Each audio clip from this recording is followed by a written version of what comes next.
बिस्मिल्लाहिर्रहमानिर्रहीम अस्सलाम वालेकुम। कैसे हैं आप सब? उम्मीद करती हूँ ठीक ठाक होंगे, खैरियत से होंगे। हम भी बिल्कुल ठीक ठाक, अल्लाह का शुक्र, अल्लाह का करम। तो जी सर्दियाँ सर पे थी और मेरे दिमाग में एक फ़ालतू सा आइडिया आया कि जी ये कारपेट धोते हैं ताकि ये नीट एंड क्लीन हो जाए और फिर इसको मैं बिछा देती हूँ। इस कारपेट को मैंने हमेशा पावर ब्रश वैक्यूम क्लीनर से क्लीन किया, यानी कि उसके अंदर पानी डाल के, और एक लिक्विड होता है, आप लोगों ने मेरे व्लॉग्स में देखा होगा। और पहले आप उसको पानी डालते हैं कालीन के ऊपर, वो थोड़ी अमाउंट में होता है और वो उसी को सक कर लेता है उस टाइम पे। पता नहीं मेरे दिमाग में ये बात कहाँ से आई कि जी आज इसको जो है ना मैं करती हूँ पावर वॉश। ठीक है, ऊपर डिटर्जेंट डाल के सही ज़बरदस्त ये चमक उठेगी, और पता नहीं क्या क्या मैं दिमाग में सोच रही थी। और ये मुझे लगता है कि मेरी ज़िंदगी का सबसे वर्स्ट डिसीजन था कि मैं इसको धोती हूँ, क्योंकि ये बहुत मोटी और हैवी कालीन थी। और बस या तो बहुत सख्त गर्मियाँ होती ना तो फिर ये सूख जाना था। खैर वो मैं आगे स्टोरी सुनाती हूँ। अभी शुरू करते हैं जी क्लीनिंग से। पावर वॉश मैं निकाल के ले आई थी बाहर। सबसे पहले ये हम नॉर्मल जैसे बर्तन धोते हैं ना, डॉन सोप, मैंने वो यूज़ किया था। ठीक है, और वो मैंने सही ज़्यादा पूरी कालीन पे ना जो है ना हर जगह लगा दी, और फिर ब्रश से मैंने इसको अच्छे से वॉश किया सही ज़बरदस्त तरीके से। ठीक है, तो क्योंकि फिर एंड पे मैंने इसको करना था पावर वॉश। अच्छा जी, अब मैं ले आई थी पावर वॉश। पावर वॉश से तो मैल ऐसे निकल रही थी जैसे बस पता नहीं क्या ना, लाइक खुशी भी हो रही थी देख के कि भाई वाह कालीन तो अब चमक उठेगी। वैसे ये मैंने 4 साल से बिछाई हुई थी यहाँ पे। जब मैं लेकर आई थी तब भी मैंने व्लॉग बनाया था। जो मेरे पुराने सब्सक्राइबर्स होंगे उनको मेरी सारी चीज़ों का पता होगा यकीनन। तो क्या कहते हैं, इसका कलर जो कॉम्बिनेशन है ना वो सबसे ज़बरदस्त है। यानी कि आप इसमें देखिए जी, बेज कलर है, थोड़ा सा ग्रे आ रहा है, थोड़ा सा ब्राउनिश टोन्स आ रहे हैं, वाइट है। तो 4 सालों में लाइक बच्चों ने अगर इसके ऊपर कभी कुछ गिराया भी, वैसे तो खैर मैं अलाउ नहीं करती थी इधर बैठ के कुछ खाना, तो वो मेरे पास क्लीनर्स होते थे, मैं साफ़ कर लेती थी। लेकिन उस तरह से ना ये बुरा नहीं लग रहा था, कि ऐसा नहीं लगता था कि यार बहुत मैला है, क्योंकि इसका ऑलरेडी कलर ही मैला था। इस कारपेट का लेने का मेन मकसद भी यही था कि ऐसा कलर लें, क्योंकि लिविंग रूम है तो ताकि बच्चे भागते दौड़ते खेलते रहते हैं तो वो गंदी ना हो और गंदी लगे भी नहीं। क्योंकि अभी आप देखिए मैंने इसको इतना क्लीन कर रही हूँ तो उसके बावजूद भी ये उसी कलर की है जिस तरह पहले थी। बिलाल मुझसे ज़्यादातर जो है ना नाराज़ इस बात पे रहते हैं कि तुम ख़ुद को बहुत थकाती हो, मतलब फ़ालतू में तुम जो है ना अपना काम बढ़ाती हो। क्योंकि मेरी कमर में बहुत ज़्यादा दर्द स्टार्ट हो जाता है। फिर जब बंदा जैसे कंप्लेन करता है ना कि ओ माय गॉड मेरी कमर में दर्द है, तो वो फिर मुझे डांटना शुरू हो जाते हैं। क्योंकि मुझे आइज़ल की पैदाइश के बाद से ना अगर मैं कोई बहुत भारी काम करूँ या इस तरह का तो फिर मुझे दर्द स्टार्ट होता है। तो वो बाकी बस दिमाग में जब एक दफ़ा चीज़ आ जाए तो फिर वो काम भी करना होता है। क्योंकि मैं तो बस जी माइंड में अगर कोई चीज़ आ गई है, जब तक वो होगा नहीं तो सुकून भी नहीं आएगा। तो ख़ैर धोने के बाद, पावर वॉश करने के बाद अब मैं अंदर आ गई। मैंने कहा चलो अब थोड़ा सुकून करते हैं।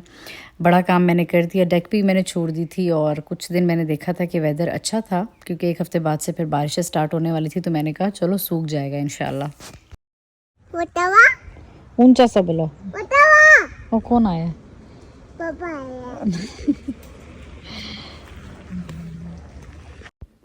मैं और आइज़ल बाहर बैठे हुए थे क्योंकि मुस्तफ़ा के आने का टाइम हो गया था। इतने में बिलाल आ गए तो मैंने कहा चलें जी अब आप ही आइज़ल को लेके चले जाएं। और मुस्तफ़ा की बस भी आ गई थी। तकरीबन 4 बजे मुस्तफ़ा घर आ जाता है, तो सुबह मैं उसको ख़ुद ड्रॉप करके आती हूँ, वापसी पे वो बस पे ही आता है। तो बस अभी वो उतर आए, देख सकते हैं आप लोग।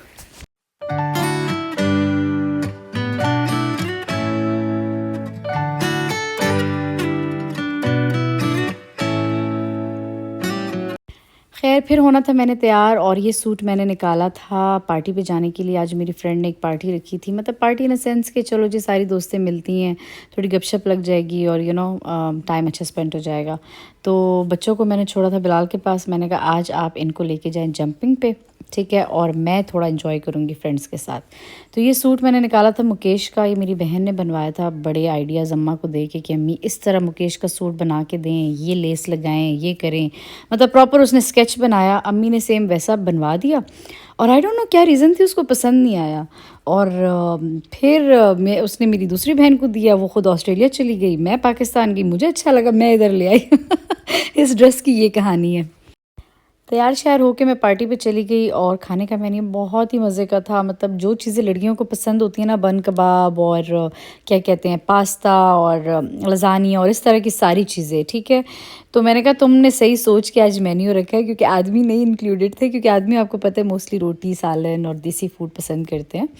तो ख़ैर अच्छा, यहाँ पर केक कटिंग भी हो रही थी क्योंकि मेरी एक और फ्रेंड की बर्थडे थी, तो उसने कहा चलो जी आज केक भी काट लेंगे ना, एक बर्थडे शर्डे भी कर लेंगे। तो बहुत ही यमी केक था, शदीद वाला यमी। मुझे यूजुअली अमेरिका में अभी तक केक पसंद नहीं आया और ये पहला केक था जो मुझे पसंद आया। फिर मैंने उससे बेकरी का पूछा, मैंने कहा चलो मैं भी जो है ना ऑर्डर करके लाऊंगी, क्योंकि वो सिर्फ ऑर्डर पे केक बना के देते हैं, ऐसे ओवर द काउंटर नहीं पड़े होते। अच्छा जी, फिर आ जाते हैं किसी और सुबह। आई डोंट नो ये अगली सुबह थी या नहीं लेकिन यहाँ पे मैं अंकल के लिए नाश्ता बना रही थी, जो मेरे ससुर हैं।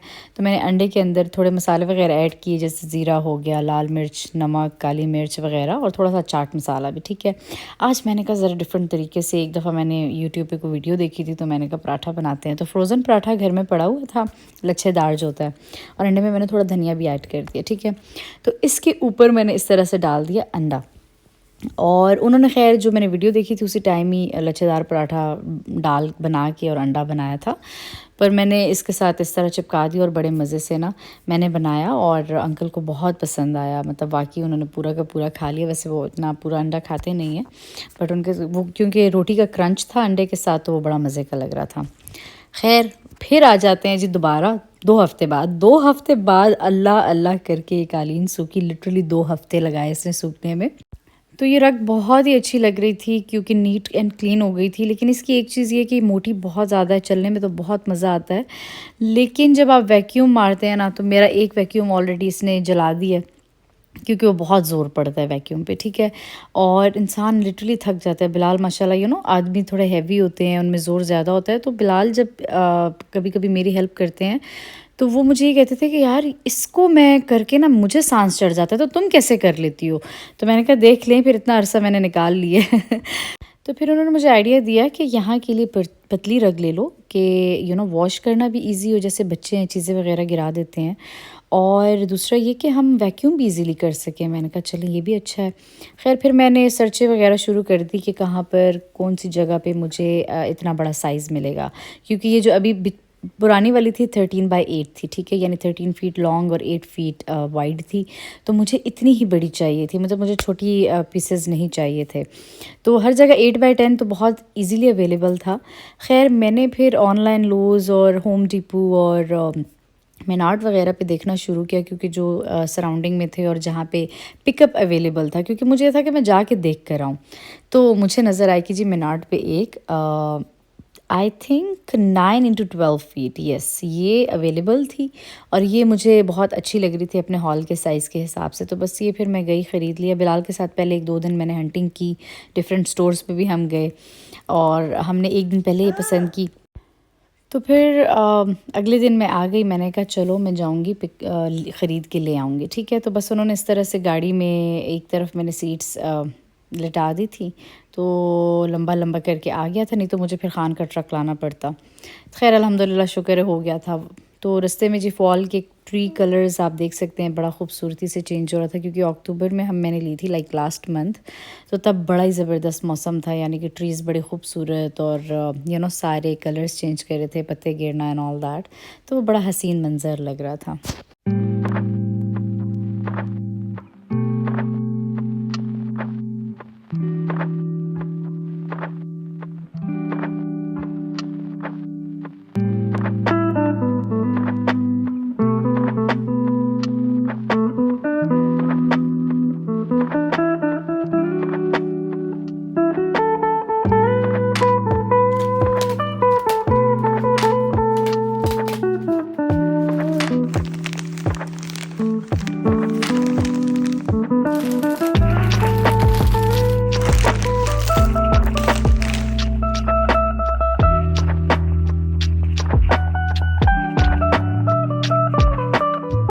तो जी माशाल्लाह से इस तरह से ये आ गई थी, देखें बिल्कुल परफेक्ट साइज़ था, हॉल के हिसाब से बहुत ही हसीन लग रही थी माशाल्लाह। और थोड़ा चेंज वैसे भी अच्छा लग रहा है, 4 साल हो गए थे, तो मैंने कहा चलो चेंज करके मज़ा आ रहा था इससे, सेटिंग और हर चीज़ जो है ना बड़ी फ़्रेश लुक दे रही थी।